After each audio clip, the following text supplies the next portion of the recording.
미국은 기술을 쥐려하고 중국은 자원을 쥐고 맞서는 상황입니다. 이제는 물건값 싸움이 아니라 누가 미래 산업의 목줄을 질 거냐를 놓고 싸우는 단계까지 온 거예요. 물가는 올라가는데 경제는 크지 않는 상황. 이런 상황에서 금은 구조적으로 유리해질 수 있습니다. 3월로 예정됐던 미국과 중국의 정상회담이 중동전쟁 여파로 한 차례 미뤄졌죠. 현재는 다음 달인 5월 14일에서 15일 사이 개최가 굉장히 유력하게 거론되고 있는데요. 이번 회담의 핵심 쟁점은 크게 4가지입니다. 관세, 히토류, 기술, 그리고 안보입니다. 여기서 이 4가지가 어떻게 정리되느냐에 따라 앞으로 글로벌 증시의 방향도 달라질 가능성이 굉장히 크겠죠. 그리고 그 흐름에는 당연히 금도 포함될 거예요. 그래서 오늘은 이번 중미 정상회담에서 어떤 이야기들이 오갈지, 그리고 그 결과에 따라서 금 시세가 어떻게 움직일 수 있을지 같이 한번 짚어보는 시간을 갖겠습니다. 미국과 중국은 25년부터 무역 갈등이 다시 급격하게 격화되는 상황입니다. 공식적인 전쟁은 아니지만 경제적으로는 사실상 전쟁에 가까운 수준까지 오고 있는데요. 트럼프는 25년 1월 취임 직후에 중국산 제품의 10% 징벌 관세를 예고했습니다. 이유는 펜타닐 문제와 무역 불균형이죠. 쉽게 말하면 이대로 두면 미국 제조업이 더 약해진다라는 판단이 앞섰던 겁니다. 그리고 3월에는 미국이 중국산 수입품에 대한 추가 관세를 20%까지 올렸고, 중국도 바로 미국산 농산물과 에너지 품목의 보복 관세를 부과했습니다. 결정적으로 갈등이 폭발한 건 25년 4월이죠. 미국이 이른바 리버레이션 데이 관세를 발표하면서 전 세계에 기본 10% 관세를 깔고 중국에는 추가로 34%의 고율 관세를 부과했죠. 중국도 즉각 맞대응을 했고, 이후 며칠 사이에 서로 관세를 계속 올리면서 세율이 100%를 넘는 수준까지 치솟았습니다. 이때부터는 단순한 무역 분쟁이 아니라 공급망과 산업 전체를 흔드는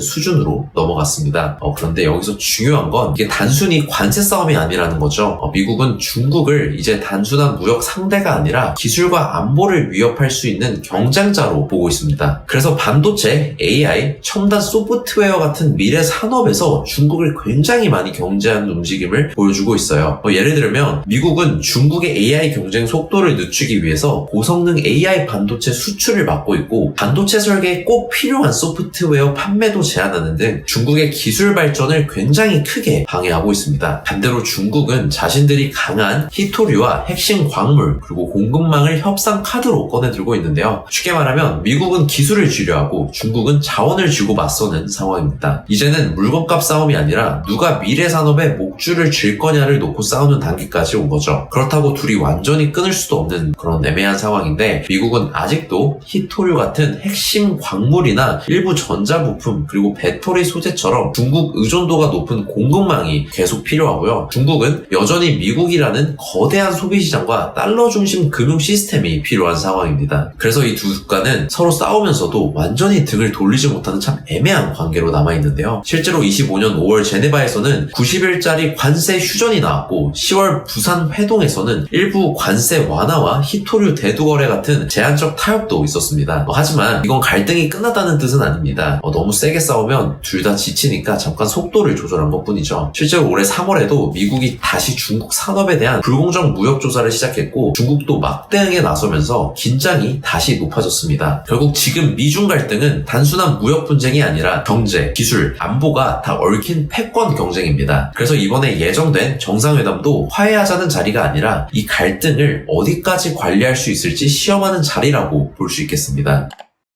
그렇다면 이번 회담 결과는 금시세에 어떤 영향을 과연 줄 수 있을까요? 제일 간단하게 회담에서 합의가 잘 되었을 때와 그렇지 못했을 때 두 가지로 나눠서 한번 생각해봤습니다.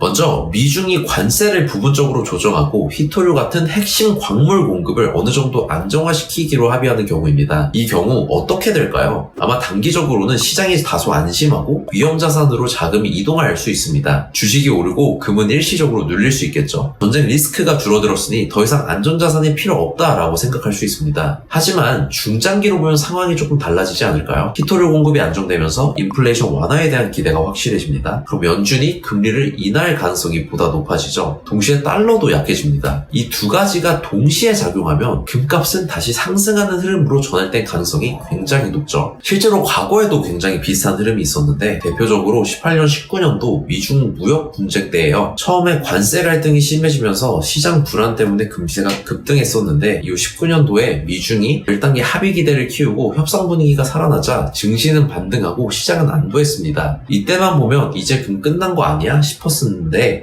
그런데 실제로는 그 반대였어요. 왜냐하면 협상 분위기가 살아나면서 공급망이 조금 안정되겠구나, 미국 경기 부담이 줄어들겠구나 하는 기대가 생겼고 결국 연준은 2019년에 3차례 금리 인하를 하였습니다. 금리가 내려가고 달러가 약해지기 시작하자 금은 다시 강하게 올랐죠. 실제로 국제 금 시세는 18년 하반기 저점 이후 20년도에는 사상 최고가를 단기로 찍었었는데 즉 미중이 합의한다고 해서 금이 무조건 끝나는 게 아니라 단기적으로는 안도감에 눌릴 수 있어도 그 이후 금리와 달러 방향에 따라서 오히려 더 크게 상승할 수 있을 수 있다는 겁니다. 반대로 회담에서 합의를 이루지 못하고 관계가 더 악화되는 경우는 어떨까요? 이 경우 상황은 훨씬 더 심각해질 수 있습니다. 히토류 공급이 더욱 불안정화되고 무역 갈등이 심화되면서 글로벌 공급망이 흔들리겠죠. 그럼 생산 비용이 올라가게 되고 물가 압력은 당연히 다시 커지게 됩니다. 동시에 경제 성장까지 둔화되는 이른바 스태그플레이션 위험이 굉장히 많이 커질 수 있는데 물가는 올라가는데 경제는 크지 않는 그런 아주 안 좋은 상황이 올 수도 있다는 말입니다. 이런 상황에서 금은 구조적으로 유리해질 수 있습니다. 왜냐하면 물가 압력이 지속되면 화폐 가치의 불신이 커지기 때문인데요. 단기적으로는 금리와 달러 움직임에 따라서 변동성이 있겠지만 큰 흐름에서는 금이 계속 강세를 유지할 가능성이 굉장히 높습니다. 시장이 불안해지면 보통 금 수요가 늘어나는 건 맞죠. 그래서 이번 미중 정상회담에서 갈등이 커지거나 불확실한 결과가 나온다면 금 시세에도 상승 압력이 생길 가능성이 더 높다라고 볼 수 있겠습니다. 실제로 25년 1월부터 4월까지 미중 관세 갈등이 격화되던 시기에도 금시세는 꾸준히 강세를 보여왔습니다. 다만 그때 금시세 상승을 단순히 무역전쟁 하나만으로 설명하기는 어렵습니다. 당시에는 관세 갈등뿐 아니라 미국 경기 둔화 우려, 연준의 금리 인하 기대, 달러 흐름, 그리고 지정학적 불안 같은 여러 요인이 함께 작용했기 때문인데요. 이번 미중 정상회담도 분명 금시세에 영향을 줄 수 있는 중요한 변수입니다. 다만 지금 시장이 가장 예민하게 반응하는 건 중동 전쟁으로 인한 지정학적 긴장과 앞으로의 금리 방향성입니다. 그래서 이번 회담 결과만 놓고 금시세가 무조건 오른다, 떨어진다라고 단정하기는 조금 어렵습니다. 결국 중요한 건 회담이 관세, 공급망, 물가에 어떤 변화를 만들지, 그리고 그 변화가 향후 금리 전망까지 어떻게 이어지는지가 굉장히 중요합니다. 금시세는 하나의 뉴스만 보고 움직이지 않습니다. 여러 변수들이 함께 작용하는 거시적인 요소가 굉장히 중요하기 때문에 다양한 이슈를 함께 보면서 입체적으로 흐름을 보시는 게 중요합니다. 저는 여기서 다양한 뉴스가 나올 때마다 금시장에 대한 제 생각을 계속 공유드리고 있는데요. 여러분도 같이 생각을 나누면서 함께 금의 흐름을 지켜보시면 좋겠습니다. 그럼 또 다음 주제로 다시 찾아오겠습니다. 감사합니다.